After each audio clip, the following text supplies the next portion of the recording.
Hi guys, జనవరి 4th 2021 హిందూలోని editorial చూద్దాం. ఈ వీడియోలోకి వెళ్ళబోయే ముందు ఈ వీడియోని మీరు చివరి వరకు చూడండి. నచ్చితే లైక్ చేయండి, షేర్ చేయండి. మీరు ఏదైనా చెప్పాలి అనుకుంటే కింద కామెంట్ రూపంలో తెలియజేయండి. ఇంకా సబ్స్క్రైబ్ అవ్వడం ఎవరుంటే సబ్స్క్రైబ్ అవ్వండి. కింద డిస్క్రిప్షన్లో టెలిగ్రామ్ ఛానల్ అనేది ఇస్తున్నానండి. ఎవరైనా కానీ టెలిగ్రామ్ ఛానల్లో ముందే జాయిన్ అయితే కనుక మీకు ఎర్లీ మార్నింగ్ హిందూ పేపర్ కావచ్చు, ఒకాప్ అవార్డ్స్ కావచ్చు రావచ్చు. దాంతోపాటు నా యూపీఐ ఐడి కావచ్చు, లేకపోతే ఈ యొక్క గూగుల్ పే, ఫోన్పే నెంబర్లు అనేది కింద ఇవ్వడం జరిగిందండి. మీరు ఎవరైనా కానీ ఈ యొక్క ఛానల్ డెవలప్మెంట్ కోసం డొనేట్ చేయాలి అనుకుంటే కింద ఉన్నటువంటి నెంబర్కి మీకు నచ్చినంత వరకు డొనేట్ చేయండి. ఇక ఫస్ట్ ఆర్టికల్ వచ్చేసి ఏ హర్రీడ్ గ్యాంబుల్. అంటే గ్యాంబుల్ అంటే ఏంటి అంటే ఒక ఆట. మనం గ్యాంబుల్ అంటే జూదం అంటాం. జూదం అందరికీ తెలిసిందే. గ్యాంబ్లర్ అంటే జూదం ఆడేవాడు. గ్యాంబ్లింగ్ గేమ్ అంటాం. గ్యాంబిల్ అంటే ఏంటి? జూదం అనమాట. అంటే తొందరగా అంటే ఈ హర్రీడ్ గ్యాంబ్లింగ్ అంటే ఆ గ్యాంబ్లింగ్ కూడా ఎలా ఉంది అంటే చాలా వేగవంతంగా ఉందన్నమాట. ఈ హర్రీడ్ అంటే త్వరితపరుస్తుంది అనమాట, వేగంగా చేస్తుంది అనమాట. Opacity in communication is dangerous when there is high vaccine hesitancy. అంటే ఇప్పుడు ఏంటి అంటే ఆల్రెడీ వ్యాక్సిన్ సంబంధించినటువంటి అయిష్టత అనేది, అంటే ఇప్పుడు చాలామంది మన భారతదేశంలోనే కావచ్చు, ప్రపంచంలో చాలామంది ఈ వ్యాక్సిన్ వేయించుకోవడానికి ఇష్టపడట్లేదు అనమాట. దానికి కారణం ఏంటంటే దాని యొక్క ఎఫిషియన్సీ అనేది సరిగా లేదు. దానివల్ల సైడ్ ఎఫెక్ట్స్ ఏమైనా వస్తాయి అనేటువంటి భయం అనేది ఉందన్నమాట. ఇదే సమయంలో ఏంటంటే కమ్యూనికేషన్లో ఒబిసిటీ అంటే ఏంటంటే సరైనటువంటి స్పష్టత లేదనమాట. అపారదర్శకంగా ఉందన్నమాట. స్పష్టత లేకుండా ఉందన్నమాట. అస్పష్టంగా ఉందన్నమాట. ఈ యొక్క ఏది సమాచార విధానం అనేది అస్పష్టంగా ఉంది. సో అది ఇంకా ప్రమాదాన్ని తీసుకొస్తుంది. ఆల్రెడీ వ్యాక్సిన్ హెసిటెన్సీ అనేది ఉంది. దీనివల్ల ఇంకా ఏంటి ప్రమాదం వస్తుంది అని చెప్తున్నాను అనమాట. The stage is set for the biggest vaccine rollout in India's history with the Drugs Controller General of India formally approving 2 vaccines for restricted use under emergency conditions, Covishield by the Serum Institute of India and Covaxin by Bharat Biotech. అంటే ఇప్పుడు మనకు అంతా కూడా ready అయిందన్నమాట. Stage సిద్ధమైందనమాట. దేనికి? భారతదేశంలోనే అత్యంత పెద్దదైనటువంటి ఈ యొక్క వ్యాక్సిన్, అంటే వ్యాక్సిన్ సంబంధించినటువంటి ఈ యొక్క రోల్అవుట్, అంటే వ్యాక్సిన్ విడుదల చేసే అంశం ఏదైతే ఉందో భారతదేశ చరిత్రలోనే ఎప్పుడు జరగలేదనమాట. ఆ యొక్క విధానాన్ని drug controller general of India అనేవాళ్ళు ఇప్పుడు ఫార్మల్గా ఏంటి ఈ యొక్క 2 వ్యాక్సిన్స్ అనే వాటికి అంటే ఎమర్జెన్సీ యూజ్ అనమాట. అంటే ప్రస్తుతమానం గబక్కనే ఎప్పుడు పడితే అప్పుడు వేసుకోకూడదు. ఎప్పుడైనా సరే అత్యవసర పరిస్థితుల్లో మాత్రం ఈ యొక్క వ్యాక్సిన్స్ అనేవి వేసుకోవాలన్నమాట. అవి ఎలాంటి ఏంటి? ఒకటి సెరమ్ ఇన్స్టిట్యూట్ ఆఫ్ ఇండియాకి సంబంధించినటువంటి కోవిషీల్డ్ ఒకటి, నెక్స్ట్ భారత్ బయోటెక్ సంబంధించినటువంటి కోవాక్సిన్ అనే 2 వ్యాక్సిన్లకు సంబంధించినటువంటి పర్మిషన్లు అనేది ఇవ్వడం జరిగిందనమాట. వాటికి సంబంధించిన సన్నద్ధాలు అనేవి జరుగుతున్నాయి అనమాట. Through other vaccine candidates are in the fray to these to set a precedent for how future COVID-19 vaccines will be evaluated and administered. అంటే ఇప్పుడు ఆల్రెడీ ఈ యొక్క అల్లరి ఫ్రై అంటే ఏంటంటే ఈ అల్లరి అంటే ఈ వ్యాక్సిన్లు తయారు చేయాలనే ఈ గొడవలో ఇంకొన్ని క్యాండిడేట్ అంటే వ్యాక్సిన్ క్యాండిడేట్స్ అంటే ఏంటంటే వ్యాక్సిన్ తయారు చేసేవాళ్ళు కంపెనీలు ఏవైతే ఉన్నాయో అవి కూడా పోటీ పడుతున్నాయి అనమాట.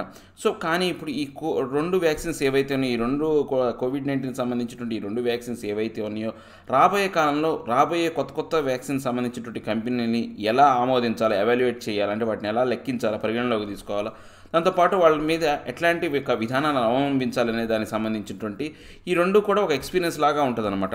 India has been long known as a manufacturer of vaccines but less so as one that can develop from scratch, test and then provide it to the world. అంటే ఇప్పుడు మన భారతదేశానికి ఒక మంచి చరిత్ర ఉందన్నమాట. దీనికి సంబంధించి వ్యాక్సిన్ తయారు చేయడంలో, మ్యానుఫ్యాక్చరింగ్ చేయడంలో మన భారతదేశం మంచి ప్రఖ్యాతిగా చెందినటువంటి దేశం అనమాట. ఇది ఎలా చేసేదంటే ఇంతకుముందు స్క్రాచెస్ అనమాట. అంటే ఫస్ట్ ఏమైనా దానికి సంబంధించినటువంటి తప్పులు కావచ్చు, స్క్రాచ్ అంటే గీతలు కావచ్చు, మరకలు అంటే ఏవైనా కానీ అంటే దానికి నెగిటివ్ ఇంపాక్ట్ ఏదైతే ఉందో దాన్ని ఫస్ట్ బాగా తెలుసుకుంటుంది అనమాట. తర్వాత దానికి సంబంధించినటువంటి నెగిటివ్ ఇంపాక్ట్ తెలుసుకున్న తర్వాత దాన్ని మళ్ళీ పరీక్షించిన తర్వాత అప్పుడే ప్రపంచానికి మనకి ఆ యొక్క వ్యాక్సిన్ అనే దాన్ని పరిచయం చేస్తుంది, ఆ ప్రపంచానికి అందిస్తుంది అనమాట. ఇలాంటి విధానం అనేది గత కొన్ని సంవత్సరాలుగా మా భారతదేశం అనేది అవలంబిస్తుంది అనమాట. The pandemic offers an unprecedented opportunity to establish those credentials, but already a key step of establishing the vaccine's efficacy in the Indian population before rollout has been sidestepped. అంటే ఇప్పుడు మనకు ఈ యొక్క పెండమిక్ అనేది మనకు ఇంతకుముందు ఎప్పుడు సంభవించినటువంటి భయంకరమైనటువంటి ఒక పరిస్థితి అనేది ఒక అవకాశాన్ని అనే దాన్ని ఇచ్చిందనమాట. అంటే వ్యాక్సిన్ అనేది చాలా వేగవంతంగా తయారు చేయాలనే అవకాశాన్ని అనేది ఇచ్చిందనమాట. సో దీని కారణంగా ఏంటంటే ఈ యొక్క క్రెడెన్షియల్స్ అనేవి అంటే దానికి సంబంధించినటువంటి నమ్మిక కావచ్చు, లేకపోతే అందరికీ ఆమోదయోగ్యమైనటువంటి విధానం కావచ్చు, ఇప్పుడు దానికి సంబంధించినటువంటి ఈ యొక్క వ్యాక్సిన్ ఎఫికసీకి సంబంధించినటువంటి అన్ని అంశాలు కూడా ఇండియా పాపులేషన్ మీద ఫస్ట్ దాన్ని బిఫోర్ అంటే దాన్ని విడుదల చేసే ముందు, రోల్అవుట్ చేసే ముందు దాని యొక్క ఎఫిషియన్సీకి సంబంధించినటువంటి ఈ యొక్క నాణ్యతా ప్రమాణాల గురించినటువంటి అంశాలు అనేవి బయటికి తెలియజెప్పాలా. కానీ ఇప్పుడు అవన్నీ కూడా పక్కన పడేసినమాట. హ్యాస్ బీన్ సైడ్ స్టెప్ అంటే అవన్నీ పక్కకు నెట్టేసి అంటే దాని యొక్క భద్రతా ప్రమాణాల రీత్యా లేకపోతే దాని యొక్క ప్రభావం రీత్యా ఎటువంటి రిజల్ట్స్ అనేవి ఉంటాయి అనేది మాత్రం ఇప్పుడు చెప్పకుండానే ఈ వ్యాక్సిన్ అనే వాటిని ఆమోదించారనమాట. ఏ double blinded phase 3 trial where some volunteers get the vaccine and some do not, and the rate of disease in both arms is compared to determine the vaccine's ability is among the foundation of evidence based medicine. అంటే ఇప్పుడు మనం కనుక చూస్తే ఈ యొక్క double blinded phase 3 అనమాట. ఆ phase 3 trials phase 3 అంటే ఈ యొక్క phase 3 ట్రయల్స్కి సంబంధించినటువంటి ఈ యొక్క విధానం అనేది ఎట్లా ఉందంటే మన కళ్ళ గంతలు ఒకసారి కట్టం కాదు, 2 రకాలు కట్టారనమాట కళ్ళ గంతలు అనేది. అంటే అసలు ఏమీ కనపడకుండా అంటే పూర్తిగా మనం అంటే గుడ్డివాడు ఎలా ఉంటాడో అలా ఉండే విధంగా ఉందన్నమాట ఈ ట్రయల్స్ అనేవి. ఎందుకని అలా చెప్తున్నారంటే ఇక్కడ 2 రకాలైనటువంటి వాలంటీర్స్ని తీసుకున్నారనమాట. అంటే వీళ్ళు అంటే వాళ్ళే ఇష్టానుసారంగా ఆ యొక్క వ్యాక్సిన్ టెస్టింగ్కి వస్తారనమాట. అలాంటి వాళ్ళు వాలంటీర్స్ అంటారు. ఈ వాలంటీర్స్ మీద ఏంటంటే వాళ్ళకేమో కొంతమందికి ఏమో డోసులు ఇచ్చారు, కొంతమందికి అంటే ఫస్ట్ డోస్ ఇచ్చారు, సెకండ్ డోస్ కొంతమందికి ఇచ్చారు. కొంతమందికి ఏం చేశారు, ఫస్ట్ డోస్ ఇచ్చారు, సెకండ్ డోస్ ఇవ్వకుండా కొంతకాలం ఆపారనమాట. సో ఇలాంటి 2 రకాలుగా ఉందన్నమాట. ఇప్పుడు కనుక చూస్తే కనుక ఈ 2 చేతుల్లో ఇద్దరిని కూడా ఇప్పుడు మనం వాళ్ళని కంపేర్ చేయాలి. అంటే దాంతోపాటు కనుగొనాలి డిటర్మైన్ అంటే ఈ యొక్క వ్యాక్సిన్ ఎబిలిటీ అనేది ఎలా ఉందనే దానికి సంబంధించి వీళ్ళిద్దరిని కంపేర్ చేస్తూ దాంట్లో ఎబిలిటీ ఎంత బాగుందనే దాన్ని మనం వీళ్ళు కనుక్కోవాలన్నమాట. సో ఇదే ప్రధానమైనటువంటి ఈ యొక్క ఎవిడెన్స్ బేస్డ్ మెడిసిన్ అనమాట. అంటే ఇప్పుడు మనకు ఏదైనా కానీ ఒక అంటే పునాది లాంటిది అనమాట. ఇలాంటి మనకు టెస్టింగ్లు అనేవి మనకు ఒక పునాదిని ఇస్తాయి అనమాట. దేనికి సంబంధించి ఈ యొక్క మెడిసిన్కి సంబంధించినటువంటి ఎవిడెన్స్ సంబంధించి the SII because of its agreement with AstraZeneca has furnished data from a phase 3 trials in UK and Brazil, but nothing publicly on how protective the vaccine was on 1600 Indian volunteers.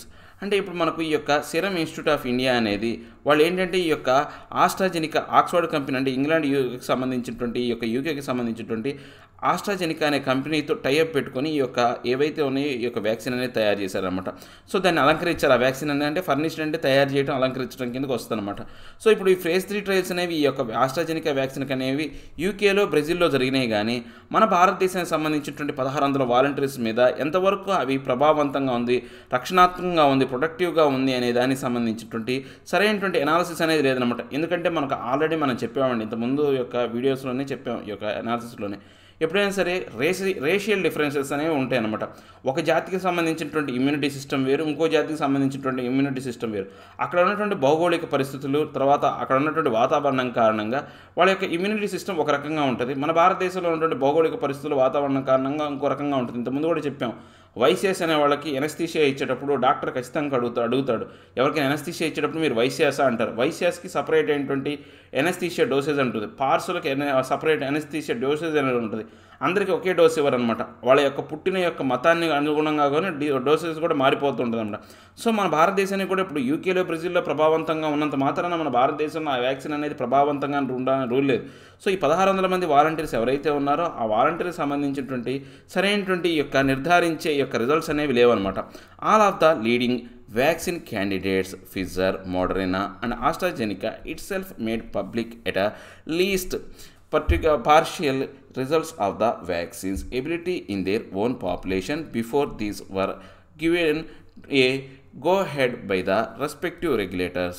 అంటే ఇప్పుడు మనకు fissure కావచ్చు, Moderna కావచ్చు, AstraZeneca అనేవి ఈ 3 కంపెనీలు చూసుకుంటే ఏంటంటే వాళ్ళు పబ్లిక్గా కొంతవరకు రిజల్ట్ అనేదాన్ని ఆ వ్యాక్సిన్కి సంబంధించినటువంటి సామర్థ్యానికి, ఎబిలిటీకి సంబంధించినటువంటి రిజల్ట్ అనే వాళ్ళని వాళ్ళ యొక్క సొంత పాపులేషన్ మీద యూకే అనుకోండి, ఇప్పుడు ఆస్ట్రేలియా కంపెనీ అనుకోండి, ఆస్ట్రాజెనికా కంపెనీ అనుకోండి, యూకేకి సంబంధించినటువంటి వాళ్ళ యొక్క జనాల మీద ఫిజర్ కంపెనీ అనుకోండి, ఈ యొక్క యూఎస్ సంబంధించిన వాళ్ళు మోడర్నా అనుకోండి, యూకే వాళ్ళకి సంబంధించినటువంటి మోడర్న్ అంటే ఇక రష్యాకి సంబంధించింది అనమాట. సో వీళ్ళందరూ కూడా ఏంటంటే వాళ్ళ ప్రజల మీద ప్రయోగాలు జరిపి కొంతవరకు దాని యొక్క ప్రభావాన్ని అంటే ఆ రిజల్ట్ అనేది బయటికి చెప్పారనమాట.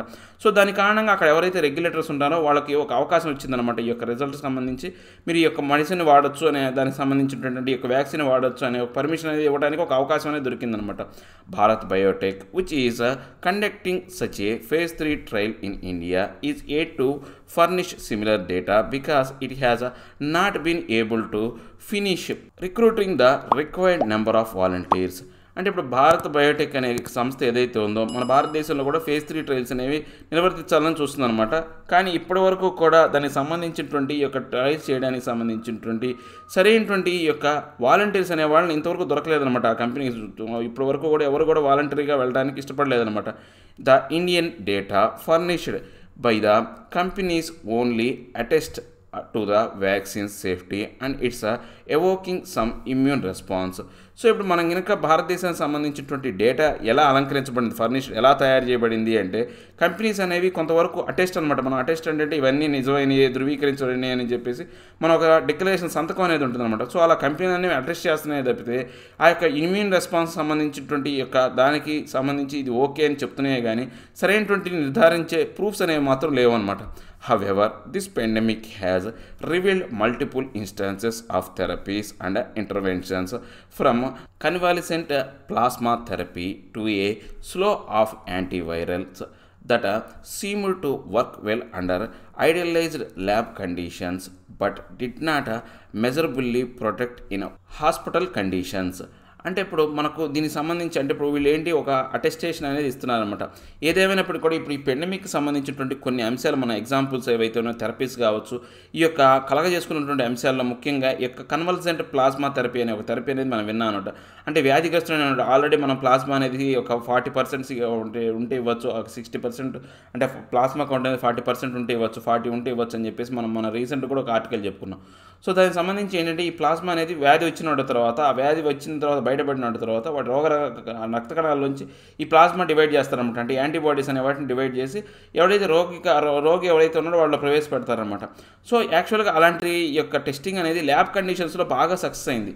కానీ నిజంగా ఈ యొక్క రియల్ వరల్డ్ హాస్పిటల్ కండిషన్స్లో మాత్రం ఆ యొక్క విధానం అనేది ఫెయిల్ అయిందనమాట. సో ఇప్పుడు ఏంటి వీళ్ళు అంటే ఈ యొక్క ల్యాబ్లో వాళ్ళు ఈ యొక్క మంచిదే అని చెప్పి రిజల్ట్ కరెక్ట్గానే ఉంది అని చెప్పేసి ల్యాబ్లో టెస్ట్ చేసినప్పటికి కూడా రియల్ వరల్డ్ ఎలా ఉంటుందో అనేది మనం చెప్పలేము అనమాట. దానికి ఖచ్చితంగా ట్రయల్స్ అనేవి అవసరం అనమాట.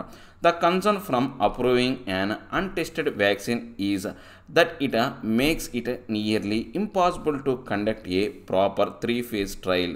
అంటే ఇప్పుడు మనకు ఇక్కడ ఆందోళనకరమైన అంశం ఏంటి అంటే కన్సర్న్ అంటే ఆందోళనకరమైన అంశం ఏంటి అంటే ఒకదాన్ని మనం అప్రూవింగ్ ఇవ్వాలి, దాన్ని ఆమోదం పొందాలి అంటే దానికి టెస్టింగ్ సంబంధించినటువంటి ఆమోదం ఉండాలి అంటే దానికి సంబంధించినటువంటి అంటే మనకు ప్రాపర్గా phase 3 ట్రయల్స్ అనేవి అంటే పూర్తిగా వాటిని తయారు చేయకుండా అంటే ఆ ట్రయల్స్ అనేవి చేయకుండానే ఇంపాసిబుల్గా మనం ఆ వ్యాక్సిన్ సంబంధించినటువంటి దాన్ని మనం నిర్ధారించడం అనేది సరైనటువంటి విషయం కాదు. అది అందరినీ కూడా ఆందోళన కలిగించే విషయం అనమాట. It will be unethical to expect volunteers to participate in a trial where there is only a 50% chance of being administered the actual vaccine when they have the option of the real dose elsewhere. అంటే ఇప్పుడు మనకు ఏంటి అంటే ఇక్కడ అధర్మం అనమాట. Unethical అంటే ఏంటంటే అధర్మం అనమాట. ఎందుకని ఇప్పుడు మనకు 50% రిజల్ట్ వచ్చే దాంట్లో మన వాలంటీర్స్ని ఎక్స్పెక్ట్ చేయటం అనేది అంటే ఆల్రెడీ మనకు ప్రపంచంలో ఏంటి అంటే మంచి రిజల్ట్ ఉన్నటువంటి వ్యాక్సిన్లు అనేవి ఉన్నాయి. అంటే ఇప్పుడు ఈ రిజల్ట్ వస్తుందో రాదో కరెక్ట్గా తెలియని ఒక 50% మాత్రమే ఛాన్స్ ఉన్నటువంటి వ్యాక్సిన్ కోసం ఈ యొక్క వాలంటీర్స్ని మనం పిలుచుకోవడం అనేది పూర్తిగా ఏంటంటే అధర్మం లాగా ఉందన్నమాట. Both SII and Bharat Biotech given the space of recruitment and a potential pool of volunteers would have been able to generate much more data within more weeks. So ఇప్పుడు మనకు ఈ యొక్క SII అంటే సెరమ్ ఇన్స్టిట్యూట్ ఆఫ్ ఇండియా కావచ్చు, Bharat Biotech కావచ్చు, వీళ్ళు ఏంటంటే ఈ యొక్క ఏవైతే ఈ యొక్క వాలంటీర్ని అంటే వాళ్ళకు వాలంటీర్ని తీసుకోవాలనే దాంట్లో వేగం పేస్ అనేది పెంచాలి అంటే దీనికి సంబంధించినటువంటి ఈ యొక్క మచ్ మోర్ డేటా అనేది ఈ యొక్క వ్యాక్సిన్ సంబంధించినటువంటి వాటి యొక్క అంటే సేఫ్టీకి సంబంధించినటువంటి మంచి డేటా అనేది ఇంకా రాబోయే కాలంలో ఇంకా ఎక్కువగా రిలీజ్ చేయాలన్నమాట. So it is hard to imagine why an emergency use authorisation of these vaccines was hurried through కానీ ఇప్పుడు మనకు ఏంటంటే చాలా వరకు మనకు చాలా కష్టంగా ఉందన్నమాట ఇమాజిన్ చేసుకోవడానికి సంబంధించినటువంటి. అంటే ఎందుకు ఇంత ఎమర్జెన్సీగా ఈ యొక్క వీటికి ఆథరైజేషన్ అనేది అధికారం అనేది ఇస్తున్నారు, ఇంత వేగవంతంగా చేస్తున్నారు అనేది మనకు చాలా అర్థం చేసుకోవడం చాలా కష్టంగా ఉందన్నమాట. Obesity marks the governments communication strategy in a country where distrust of vaccines remains in spite of years of vaccination programs and elimination of grave diseases. అంటే మనకు ఇప్పుడు ఒబేసిటీ ఏంటంటే అపారదర్శకత కావచ్చు, లేకపోతే అస్పష్టత అనేది మనం కనుక చూసుకుంటే ప్రభుత్వానికి సంబంధించినటువంటి యొక్క ఏదైతే సమాచారానికి సంబంధించినటువంటి వ్యూహం ఏదైతే ఉందో, అంటే నిజాయిలకు సంబంధించి అంటే ఆ యొక్క వ్యాక్సిన్ అనేది ఎంతవరకు ప్రభావం ఉందో అనే దానికి సంబంధించినటువంటి సమాచారానికి సంబంధించినటువంటి ఈ యొక్క వ్యూహం ఏదైతే ఉందో మనకు చాలా వరకు ఏంటంటే అపనమ్మకం డిస్ట్రెస్ అనేది ఇస్తుంది అనమాట. ఎందుకని వ్యాక్సిన్ అనేవి సరైనటువంటి ఉన్నాయా లేవా, అంటే వీళ్ళు సరిగా చేస్తారా లేదా అని దాని మీద మనకు నమ్మకం అనేది కోల్పోయే విధంగా ఉంటుందన్నమాట. అంటే మనం చూస్తే కనుక కొన్ని సంవత్సరాలుగా వ్యాక్సినేషన్ ప్రోగ్రామ్స్ అనేవి, తర్వాత ఆ యొక్క వ్యాక్సినేషన్ ప్రోగ్రామ్స్ ఉపయోగించుకొని ఎలిమినేషన్ అంటే చాలా వరకు మనం ఏం చేసాం, వాటిని బయట పంపించేసాం అన్నమాట. ఎలాంటి గ్రేవ్ డిసీజెస్ అనమాట. గ్రేవ్ అంటే ఏంటంటే మరణం సంభవించగలిగేటువంటి వ్యాధులు ఏవైతే ఉన్నాయో వాటిని పూర్తిగా నిర్మూలించాం. ఎలిమినేషన్ అంటే నిర్మూలించడం అనమాట, బయటికి పారద్రోలేమన్నమాట.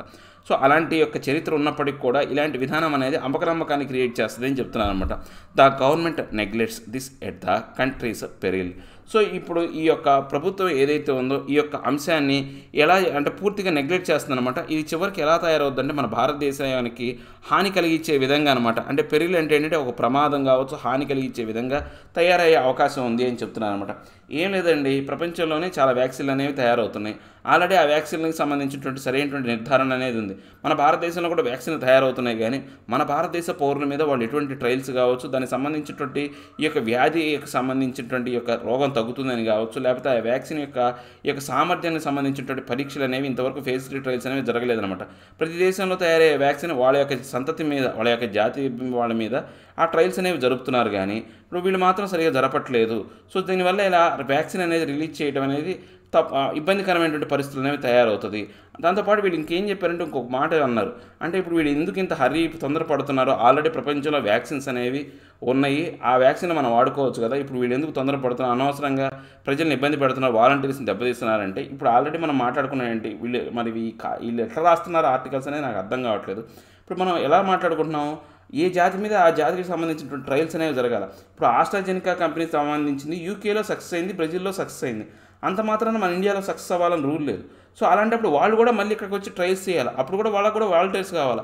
అదేదో మన భారతదేశానికి సంబంధించినటువంటి ఈ యొక్క ఎస్ఐఈ కావచ్చు, సిరమ్ ఇన్స్టిట్యూట్ ఆఫ్ ఇండియా కావచ్చు, భారత్ బయోటెక్ చేసినాయి అనుకోండి, ఒకవేళ దాంట్లో కూడా నష్టం ఉంది కదా, వాళ్ళు వచ్చి ట్రయల్స్ వచ్చినా కానీ ఒకవేళ ఆ వ్యాధి వల్ల ఇబ్బంది అంటే సరే ఆ వ్యాక్సిన్ వల్ల ఇబ్బంది పడే అవకాశం ఉంది కదా. అదేదో మనమే కనుక పడితే మనకే సొంతగా అంటే మన మీద కాళ్ళ మీద మనమే నిలబడవచ్చు కదా. మళ్ళీ ఇప్పుడు ఏం చేయాలి, ఒకవేళ మనం వ్యాక్సిన్ తయారు చేయాలనుకోండి ప్రపంచ దేశాల మీద ఆధారపడాలి, వాళ్ళ దగ్గర నుంచి అడుక్కోవాలి. మరి వీళ్ళు ఎలా చేస్తున్నారో ఏమో. ప్రభుత్వం ఏంటంటే దీన్ని బట్టి ఏంటంటే ప్రభుత్వం అనేది సరైనటువంటిగా వ్యవహరించుంటే బాగుండేది.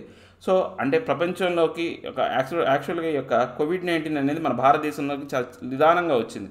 ప్రపంచ దేశాల్లో అన్ని నవంబర్, డిసెంబర్, జనవరిలో వస్తే మన దగ్గరకు వచ్చాక మార్చి దగ్గర ఫిబ్రవరి ఎండింగ్, మార్చి పట్టింది టైం.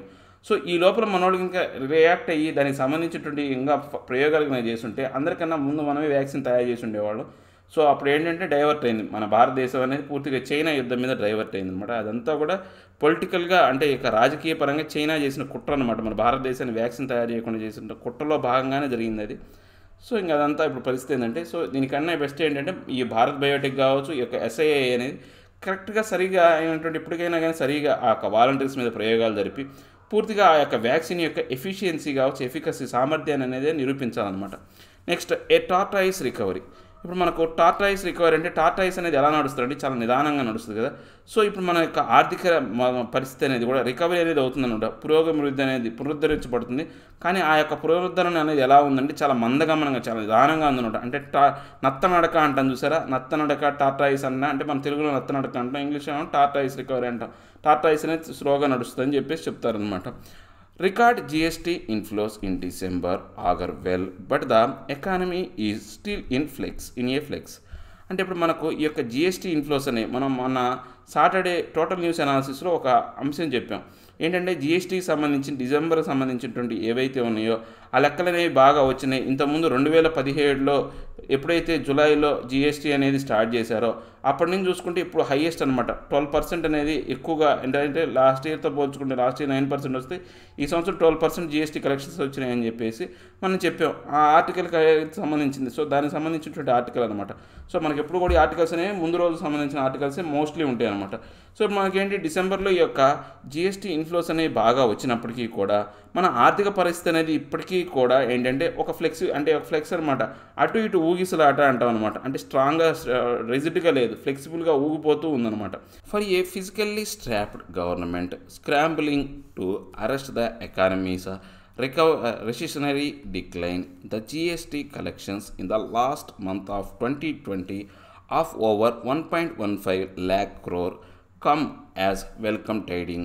అంటే ఇప్పుడు మనకు ఈ యొక్క ఆర్థికంగా ఫిజికల్గా మనకి ఏంటంటే బాగా లోటు అనేది స్ట్రాప్డ్ అంటే ఏంటంటే లోటు ఏర్పడినటువంటి ప్రభుత్వం అనేది ఇప్పుడు పరిస్థితుల్లో ప్రభుత్వం అనేది మనకి ఏమైనా చూసుకుంటే చాలా వరకు ఏంటంటే అంటే చాలా వరకు పెరుగులాడుతుంది అనమాట. ఈ యొక్క స్క్రాంబ్లింగ్ అంటే ఈ యొక్క ఎకానమీకి ఏదైతే రిషనరీ డిక్లేర్ ఏదైతే ఉందో అంటే ఏదైతే రిషనరీ అంటే ఏంటి పూర్తిగా మందగమనం అనేది ఇంకా తగ్గిపోకుండా మన భారత ప్రభుత్వం అనేది బాగా ఎక్కువ కష్టపడుతుంది అనమాట తిరిగి పునరుద్ధరించాలని. దాంట్లో భాగంగా జీఎస్టీ కలెక్షన్స్ అనేవి మనకు 2020కి సంబంధించినటువంటి చివరి నెల అంటే డిసెంబర్ నెల కనుక మనం చూసుకుంటే మంచి ఫలితాలు అనేవి వచ్చినాయి అనమాట. 1.15 lakh crore అనేది మనకు వచ్చినాయి. సో అదంతా కూడా మంచి ఒక ఆహ్వానించదగ్గటువంటి అంశం అనమాట. ఒక టైడింగ్ అంటే ఒక అల్లాగా అనమాట, ఆహ్వానించదగ్గటువంటి అలా అనమాట.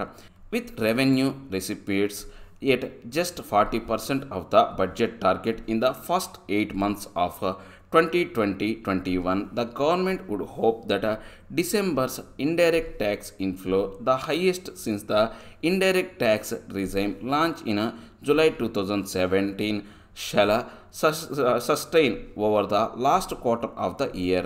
అంటే ఇప్పుడు మనం కన్నా చూస్తే ఈ యొక్క రికవరీ అనేది ఈ యొక్క మనకు కావాల్సినటువంటి ఈ యొక్క రెవెన్యూకి సంబంధించినటువంటి చెల్లింపులు, రెవెన్యూ రెసిప్ట్స్ అంటే ఏంటంటే ఆదాయానికి సంబంధించినటువంటి చెల్లింపులు అనేవి మన బడ్జెట్ టార్గెట్ ఏదైతే ఉందో ఆ టార్గెట్కి సంబంధించి 2020-21 టార్గెట్కి సంబంధించి 40% అనేది ఆల్రెడీ కలెక్ట్ అయిపోయింది అనమాట.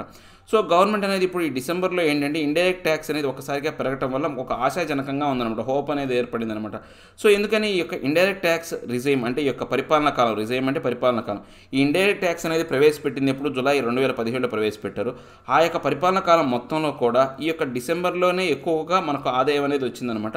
సో వీళ్ళు ఇంకా ఏం ఆశపడుతున్నారంటే ఈ యొక్క ఆదాయం ఏదైతే ఉందో లాస్ట్ క్వార్టర్ ఏదైతే ఉందో 2020-21కి సంబంధించినటువంటి చివరి క్వార్టర్ ఏదైతే ఉందో ఆ చివరి త్రైమాసికలో కూడా కొనసాగుతుందని వీళ్ళందరూ ఆశాభావం వ్యక్తం చేస్తున్నారు అనమాట. GST inflows have now stayed above 1 lakh crore for 3 months in a row, averaging 1.05 lakh crore through October and November before the December spike.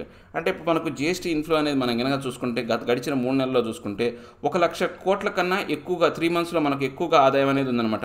మనం నవంబర్ డిసెంబర్లో యావరేజ్గా చూసుకుంటే 1.5 lakh crore అనేది ఆదాయం అనేది వచ్చింది. ఇప్పుడు డిసెంబర్లో ఈ యొక్క పెరుగుదలకు ముందు ఈ యొక్క అక్టోబర్ నవంబర్లో మనం చూసుకుంటే 1.05 lakh crore అనేది మనకి యావరేజ్గా ఉందన్నమాట. After 2 quarters of A sharp shrinkage in the economy following the COVID-19 lockdown last March, this also infuses hope that the third quarter might see India's headline growth rate resurfacing from subterranean depths. అంటే ఇప్పుడు మనం కనుక చూసుకుంటే ఈ యొక్క last 2 quarters అనేవి అంటే ఇంతకుముందు ఏవైతే ఉన్నాయో ఈ యొక్క అక్టోబర్కి ముందు సంబంధించినటువంటి క్వార్టర్స్ అనేవి పూర్తిగా ఏంటంటే ష్రింకేజ్ అనమాట, ముడుచుకుపోయినాయి అనమాట. పూర్తిగా ఏంటంటే ఈ యొక్క తిరోగమ స్థితిలో ఉందన్నమాట ఎకానమీ అనేది. ఎందుకని లాక్డౌన్స్ అనేవి COVID-19 సంబంధించినటువంటి లాక్డౌన్స్ అనేవి లాస్ట్ మార్చ్ నుంచి స్టార్ట్ అయినాయి అనమాట. సో ఇప్పుడు మనకు దీనివల్ల ఏంటి అంటే ఇంకా మనకు కొంత ఆశను అనేదాన్ని కలిగించి ఇన్ఫ్యూజ్ అనేది ఏర్పాటు చేసే విధంగా ఇప్పుడు ఈ థర్డ్ క్వార్టర్ అనేది మనకు ఏవైతే ఉన్నాయో కొంచెం ఆశాజనకంగా ఉందన్నమాట. సో రాబోయే థర్డ్ క్వార్టర్లో కూడా మనం ఏదైతే ఉందో కొంతవరకు ఈ యొక్క అంశానికి సంబంధించి గ్రోత్కి సంబంధించిన అంశం అనేది అంటే పూర్తిగా మళ్ళీ బాగుపడుతుంది అనమాట. అంటే ఈ యొక్క సబ్టేరియన్ డెప్స్ అనమాట, చాలా అట్టడుగు లోతులో పడిపోయినటువంటి అంటే సబ్టేరియన్ ఏంటంటే చాలా భూమికి అంతర్భాగం లోతు అంటారు, చాలా లోతు డెప్త్లో ఉన్న ఏదైతే ఉందో ఆ లోతుల నుంచి పైకి రికవరీ అయ్యే అవకాశం ఉంది అని చెప్తున్నాను అనమాట. The finance ministry has stressed that the 12% year-on-year buoyancy in GST's December kitty, the highest growth rate recorded in 21 months, reflects rapid post-pandemic economic recovery bolstered by improvements in compliance following a recent crackdown on indirect tax evaders. అంటే ఇప్పుడు మనకి కనుక చూసుకుంటే మనకు ఈ యొక్క finance ministry వాళ్ళు చెప్పిన అంశం ప్రకారం, ముఖ్యంగా వాళ్ళు ఒత్తిడి చేసి చెప్పిన అంశం ప్రకారం ఏంటంటే ప్రతి సంవత్సరం ఇయర్ ఏంటంటే 12% జీఎస్టీ అనేది జీఎస్టీకి సంబంధించినటువంటి ఏవైతే రికవరీ అనేది మనం కనుక చూసుకుంటే అంటే బుయాన్సీ అంటే ఏంటంటే బాగా అభివృద్ధి చెందుతున్నమాట, పైకి తేలుతుందన్నమాట. జీఎస్టీ అనేది మనం పెరుగుతూ ఉందన్నమాట 12% అనేది ఇయర్. సో ఈ యొక్క జీఎస్టీకి సంబంధించి డిసెంబర్కి సంబంధించినటువంటి కిట్టి అనేది అంటే మన యొక్క ఏదైతే నిధి ఏదైతే ఉందో ఆ నిధి అనేది రోజు రోజుకు పెరిగిపోతుంది అనమాట. సో హైయెస్ట్ గ్రోత్ అనేది మనకు 21 నెలల్లో చూసుకుంటే కనుక హైయెస్ట్ అనేది ఉందన్నమాట.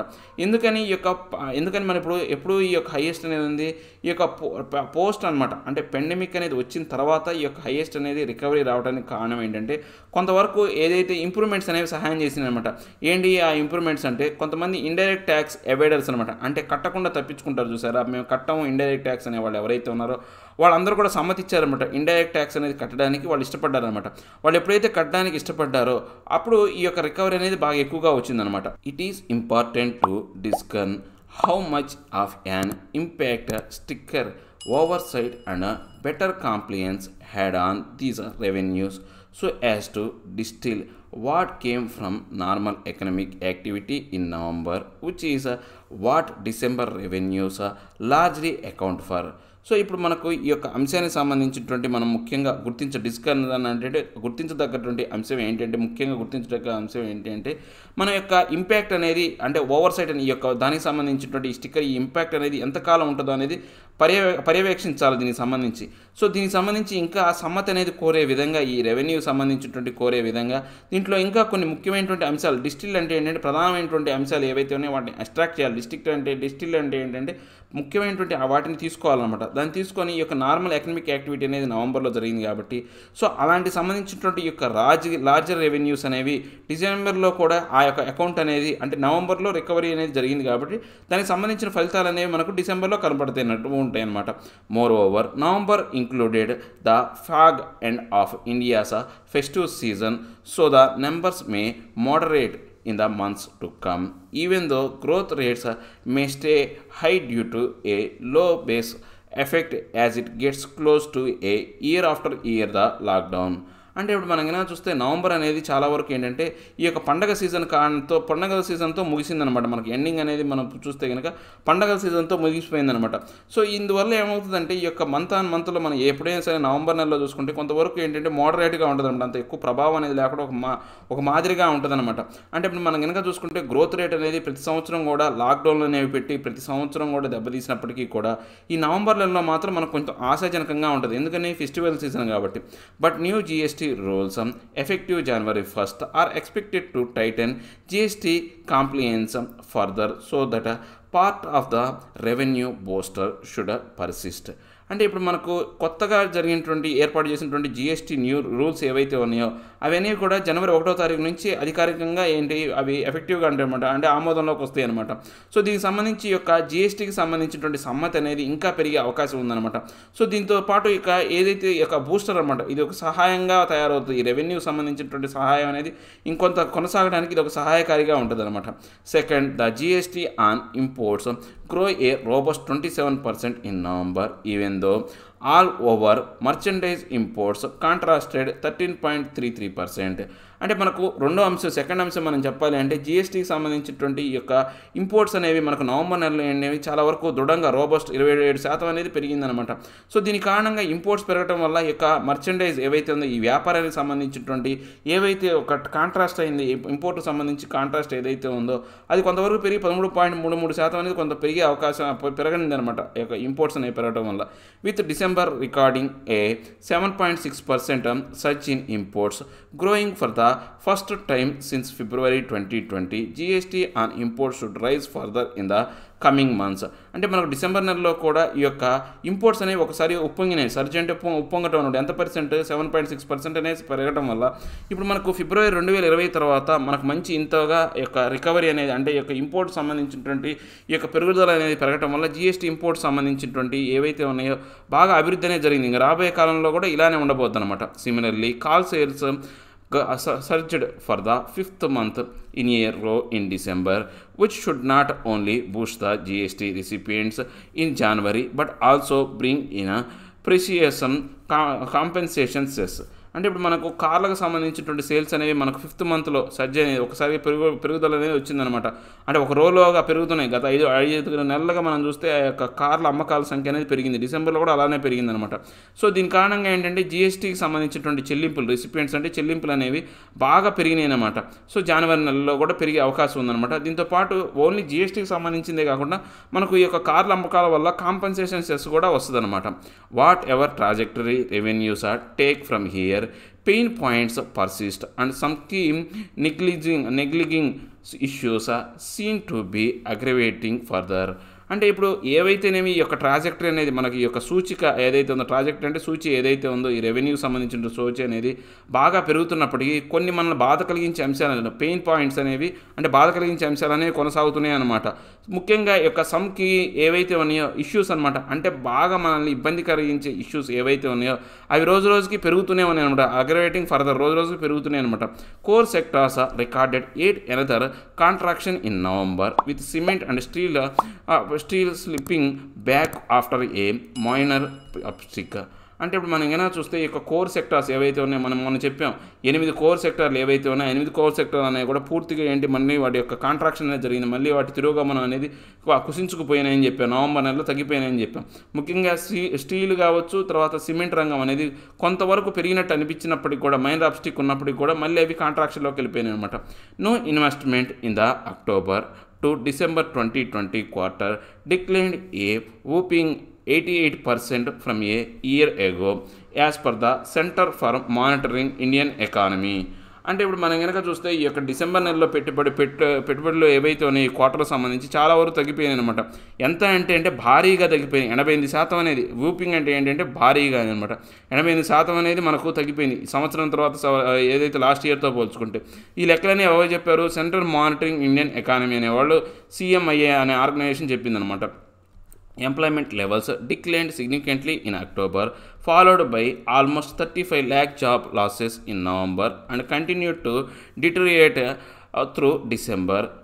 CMIE reckons. అంటే ఇప్పుడు ఈ యొక్క ఎంప్లాయ్మెంట్స్ అనేవి మనం కనుక చూసుకుంటే ఈ యొక్క ఉద్యోగాలు అనేవి పూర్తిగా పడిపోతూ వస్తున్నాయి అనమాట. అక్టోబర్ నెలలో చాలా వరకు ప్రభావవంతంగా పడిపోయినాయి. ఆ తర్వాత ఆ యొక్క 35 ఇంకా నవంబర్ నెలలో చూసుకుంటే 35 లక్షల జాబులు అనేవాళ్ళు కోల్పోయారనమాట. ఆ యొక్క విధానం అనేది కంటిన్యూ అవుతూనే ఉంది. డిసెంబర్లో కూడా కంటిన్యూ అయిందనమాట. ఇవన్నీ కూడా ఎవరు చెప్పారు? CMIR అనేవాళ్ళు వాళ్ళ యొక్క రెకన్స్ అంటే ఏంటంటే లెక్కల ప్రకారం వాళ్ళు చెప్పిన లెక్కల ప్రకారం ఈ యొక్క డిసెంబర్ నెలలో కూడా క్షీణించే అవకాశం అనేది క్షీణత అనేది జరిగింది. సో ఆ పరిస్థితులు అనేవి ఇంకా కొనసాగుతాయి అనమాట. The centre needs to address some of these challenges in the coming union budget or outside to recover lost ground faster. అంటే ఇప్పుడు మనకు ఈ యొక్క కేంద్ర ప్రభుత్వం అనేది దీనికి సంబంధించినటువంటి ఏవైతే ఉన్నాయో ఈ సవాళ్ళన్నింటినీ కూడా వీటికి సంబంధించినటువంటి ఈ యొక్క పరిష్కారం అనేది రాబోయే యూనియన్ బడ్జెట్లో ఏది కావచ్చు లేకపోతే అవుట్ సైడ్ అంటే కొన్ని పథకాల రూపంలో అయినా కానీ ఏర్పాటు చేయాలంటే ఆ సమస్యలు పరిష్కరించాలన్నమాట. ఎందుకని ఈ యొక్క మనం గ్రౌండ్ అనేది చాలా వేగంగా కోల్పోతున్నామంట. అంటే మన యొక్క భారతదేశానికి సంబంధించినటువంటి భూమి అనేది ఎకానమీకి సంబంధించినటువంటి ఈ యొక్క భూమి అనేది కదిలిపోతుందన్నమాట. సో దాన్ని మళ్ళీ తిరిగి పునరుద్ధరించాలి అంటే ప్రభుత్వం అనేది దీని మీద సరైనటువంటి చర్యలు బడ్జెట్లో కావచ్చు లేకపోతే అవుట్ సైడ్ అయినా కానీ చర్యలు తీసుకోవాలి అని చెప్తున్నాను అనమాట. ఏం లేదండి, భారతదేశానికి సంబంధించినటువంటి ఈ యొక్క GST కిట్ అనేది ఏదైతే గూడ్స్ అండ్ సర్వీస్ ట్యాక్స్ అనేది డిసెంబర్లో బాగా ప్రభావవంతంగా కనపడింది. సో అలా కనపడినప్పుడు కూడా నష్టం ఏంటి అంటే మనకు ఇప్పుడు కోర్ సెక్టార్లో అయినటువంటి స్టీలు సిమెంటు తర్వాత కోలా ఇవన్నీ కూడా బాగా అంటే తిరోగమనంలో ఉన్నాయన్నమాట. మొన్న నవంబర్లో ముందు కొంత పెరిగినప్పటికీ మళ్ళీ నవంబర్లోకి వచ్చేసరికి మళ్ళీ తిరోగమనంకి వచ్చినాయి అనమాట. సో దీని కారణంగా ఏంటంటే ఇంకా నష్టం జరుగుతుంది. సో ఆ నష్టాన్ని రికవరీ చేయాలంటే ఏదో ఒకటి బడ్జెట్లో కావచ్చు లేకపోతే అవుట్ సైడ్ని ఏదో ఒక పని చేసి ఈ యొక్క రికవరీ అనే దాన్ని తీసుకొచ్చే విధంగా చర్యలు తీసుకోవాలి అని చెప్తున్నాను అనమాట.